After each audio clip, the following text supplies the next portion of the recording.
ప్రభావారి ఆడపెత్తనం మహిళా చిత్రం. సందేశం కూడా మిళితమై ఉంటుంది.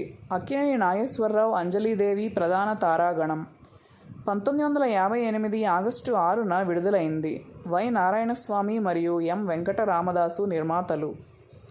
ఆడపెత్తనం చిత్రాన్ని దర్శకుడు సిఎస్ రావు కొంతమేర చిత్రీకరించారు. అయితే నిర్మాతలతో విభేదాలు రావడంతో తప్పుకున్నారు. ఆ తర్వాత దర్శకుడు సుబ్బారావు దర్శకత్వ బాధ్యతలు చేపట్టి చిత్రీకరణ పూర్తి చేశారు.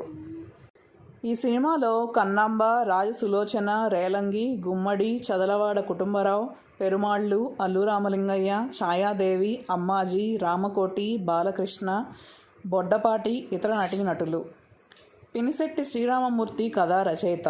ఎస్. రాజేశ్వరరావు మరియు వేణు సంగీత దర్శకులుగా వ్యవహరించారు. ఆడపెత్తనం విడుదలై 68 సంవత్సరాలు.